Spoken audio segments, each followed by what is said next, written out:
Hello folks, welcome to Outdoors with Bud. I'm your host, Bud Fields.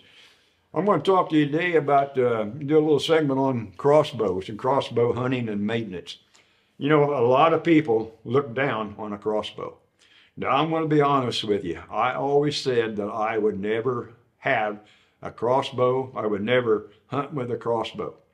Now, let me clarify that. I had absolutely nothing against crossbows. I had nothing against the people that use crossbows. But I always considered myself a man of steel. Nothing's going to happen to me. I was young, I was strong, I was healthy, but I forgot one thing. The aging process does not follow the rules. I've had several surgeries, corrective surgeries, and over the years I've had arthritis and bursitis set in. It got to where I could not shoot a vertical bow. I could not shoot a recurve. I could not shoot even my good compound bow that I had. I couldn't shoot it without enduring a lot of pain. It took a lot of the fun out of the shooting. My doctors and my surgeons suggested if I wanted to continue bow hunting, archery hunting, I should consider making a transition to a crossbow. I didn't want to do it. But one of my buddies told me, he said, as long as you've been bow hunting, you've made so many memories, you've had so many experiences, you've met a lot of people, how can you give up bow hunting? The guy had a point. He told me, he said, let me bring my crossbow over, let me show you how to shoot it, and you try it. Folks, as God is my witness, that's the first time I was ever able to shoot and not endure any pain. Now, when I started shooting a crossbow, I had reservations about it. I had guys that were my friends tell me, you are no longer an archery hunter. You are shooting a cross gun. Now, this is my opinion. You're entitled to your opinion. But had I not made that transition to shooting a crossbow, I would have been done bow hunting, archery hunting over 12, maybe 13 years ago. This kept me in the woods. Not only has it benefited me, it's a good benefit for women that is maybe not strong enough, built well enough to pull a hunting bow, or kids can shoot it.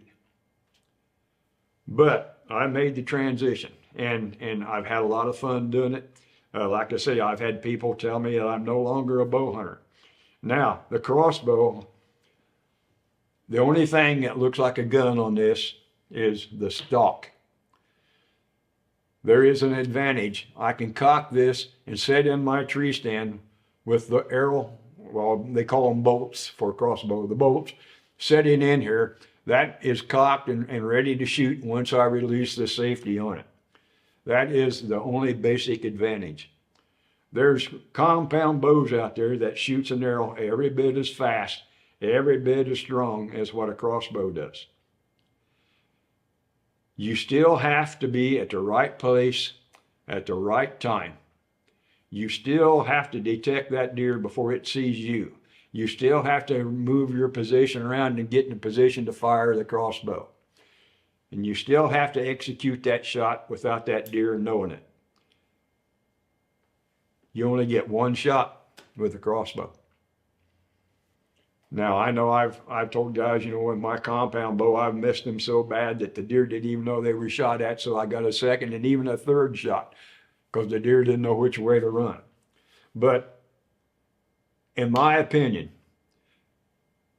if you enjoy hunting and you get to where you're unable to comfortably shoot, and another reason that I didn't want to try to continue was I was worried about being where I used to shoot 3 or 4 hours at a setting in my backyard with my compound bow. I couldn't even shoot 3 shots without my shoulder hurting so bad because I had my shoulder reconstructed. I had 2 surgeries on my neck. They replaced 6 total discs in my neck, and I got titanium appliances in there. And that arthritis, I mean, I can't move my neck all that well. I can't look up very well. My shoulder, I've lost a lot of the range of motion. I was concerned about maybe trying to stay in there too long and hunt. And especially in the damp weather or in the cold weather, you're going to notice it. it was really difficult for me to think, should I take the shot or not? Because I might take a bad shot and cripple that deer or wound that deer, and maybe it'll go off and die and not be recovered. But this is my new investment. I had another crossbow that come up with the creeping crud or the COVID or something. It developed a couple of issues. I tried to return it to the factory. They were in Florida. They were wiped out by the 2 hurricanes that went through there. Well, my wife was understanding enough, and she even suggested, since I didn't want to quit hunting, she said, "Are you going to buy another crossbow?" I didn't really want to, but I thought maybe I better before she changed her mind. And if you've hunted very long, I've been married 60 years now, and God bless my wife, she's been a blessing to me. She's very understanding. But I went and I bought this new 10-point, and I love it. It's got so many more features on it, and it's allowing me to get back into the woods. Now, there's a lot of maintenance on these. I mean, as you can see, this has got a scope on it. This has got a illuminated reticle in it, and it's a 10-point scope. And you can turn the little button over here in the crosshairs. I mean, normally they will be a black. And there's a focus ring back here to where you can adjust it for your own special vision. And then on this side, there's a light, and it runs off of one of those 2032 batteries, round batteries.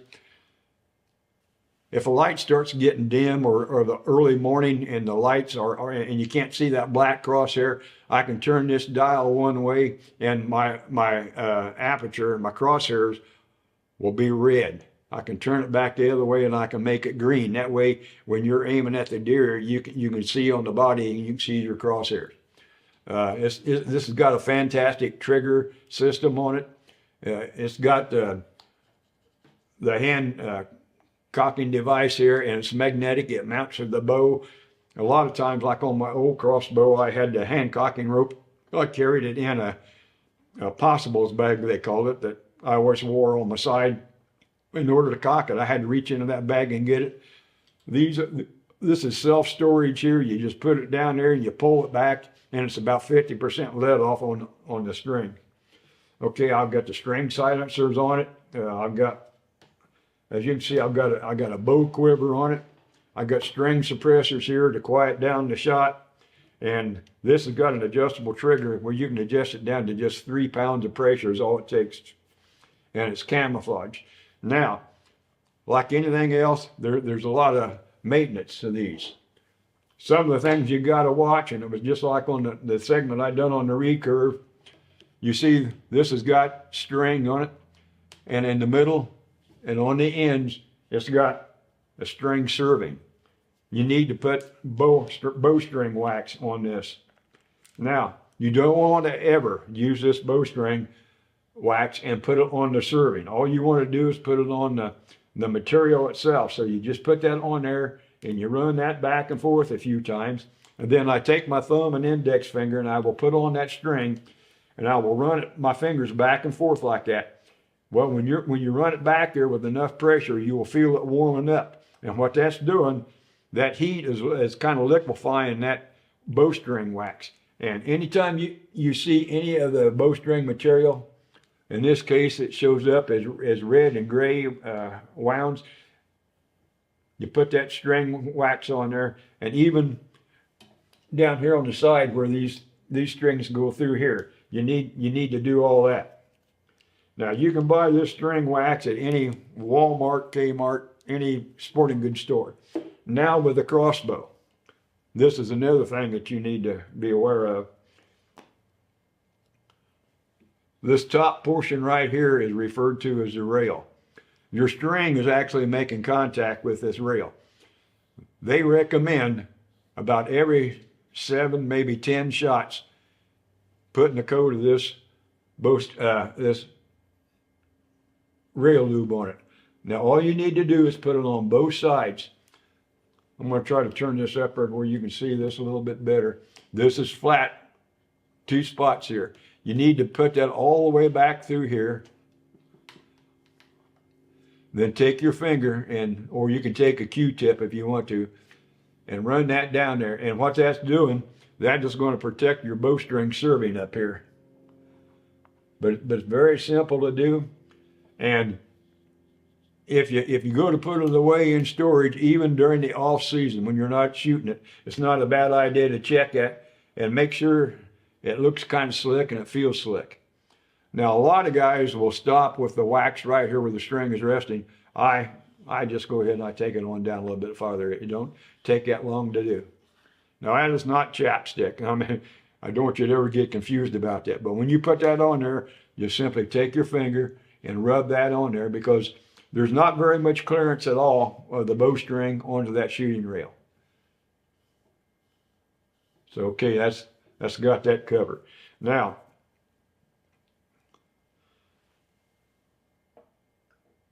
they don't recommend that you store your crossbow in a cocked position with the string all the way back here. They don't recommend you doing that, because that's going to put unusual wear and tear on your limbs. They recommend that, like at the end of your hunt, I've got a small portable target, mat target. It's like a block. It is a block that I carry in the back of my truck. When I come in of an evening, I will get that block target out and I'll set it on the ground, and I'll take my crossbow and I'll fire it. That way, when that's done, it's in the uncocked position now. Your string will be like this right here. Now, also on this, as you can see, I've got a bow quiver right here to where all my arrows are on there, and it's handy. Now, if I want to, if I'm in a shooting stand with a shooting rail on it, sometimes, depending on the stand you got, when you go to put this down, those arrows will interfere with that stand. So there's a little snap on that quiver. I can unbuckle it and I can take it off and I can hang that up. But ladies and gentlemen, like I say, there's not a thing wrong with hunting with a crossbow.